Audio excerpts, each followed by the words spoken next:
Hey adventurers, so today I'm going to be talking about 7 books that made me cry. So I realized as I started pulling these out that a lot of these have ended on my top favorite list, and that's because they did affect me emotionally and they made me cry, of course. And there's other books that are on my top favorite list that made me cry because they affected me emotionally in different ways, or they were just fantastic stories that didn't necessarily require tears. So yeah, jumping right in, we have A Monster Calls, one of my all-time favorite stories. And I cried so hard at the ending of this book, and I'm not going to give away spoilers, but it's such a great book, and I love it. I read it twice in a row, one right after another, and I'm ready to read it again. The illustrations are so great, and the overall story, and the theme, and the reason it's written. Really, really neat story. If you're interested in reading it and have any questions about it, let me know in the comments down below and I'll try and answer those for you. And then the next book we have, and I realized also that a lot of these books are historical fiction, which tends to be the genre I gravitate towards a lot of times. And this book is Little Women, and y'all know I love this book. I love Little Women. It's great. I've read it over and over throughout the years that I've been growing up. The years I've lived so far, I read Little Women over and over again. And it's one that's resonated with me personally because of the beautiful picture of womanhood it has. So this is a story that I think the reason I cry over it is because it's sad. There are sad moments, and I do remember crying in those. Actually, reading the Great Illustrated Classics version, that's what I cried in. And then I read this one and it was also much more powerful and impactful. So yeah, I definitely cried in Little Women by Louisa May Alcott. It's such a beautifully crafted story.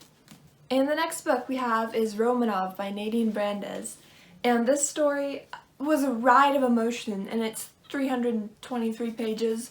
I laughed, I cried, I hugged the book, I threw the book. Everything happened in this book. And it's a really fantastic telling of the Romanov and the Tsar family. And yeah, if you're interested in historical fiction, you like this type of thing, I would recommend it. It's a really great read, and it made me cry.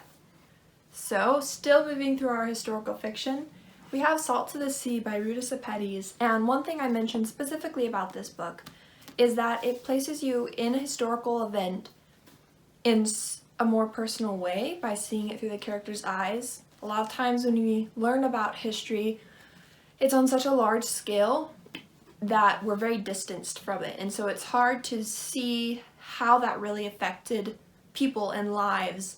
You realize it does, but you don't necessarily understand that until you see it in a more personal way. That's one of the reasons why I love historical fiction, because you get to see events that maybe you just didn't fully understand what was going on, and they're real, and sometimes it's hard, which I'll talk about with my next story. But yeah, Erudite, Salt to the Sea, I cried in this one. The tragedy of these people felt real.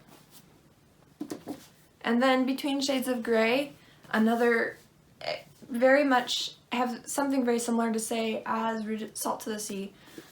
Another historical fiction that captures history in a very personal way. And this one was hard for me to read because it was very blatant. It was open. I was honest about the historical things and things that we don't want to know necessarily, but it happened, and it shouldn't be ignored. And then we have Mockingjay, the third book in the Hunger Games trilogy by Suzanne Collins. There was a death in here that tore me apart, and I definitely cried in Mockingjay. I do love the Hunger Games series, and there's a lot of interesting emotions as you read through it. Also, connecting with the main character is a little odd for me, so it's not relating to her that I cry as much. It's the surrounding events and how everything affects everyone that makes me cry. So, the last book we had is Mistborn by Brandon Sanderson, the first book in the Mistborn trilogy. And this story, I have such mixed feelings about this because I read the story. I didn't necessarily enjoy the journey, but I loved the end result. I cried so hard, and you probably know what I cried over if you've read Mistborn. But yeah, it was one of the books that gave me the worst book hangover. I finished this book, and I don't think I was sad and upset because of what had happened in the book, but I wasn't done with the story, I wasn't done with the characters, let's put it like that. And so moving on was really hard for other books, other genres. It ended up being about a year before I picked up the second book in the series, and it took me almost a full year to get through that. So this one, I love Mistborn. I thought it was great, especially as a standalone, which I know it's not, but it was a really great book, and it made me cry.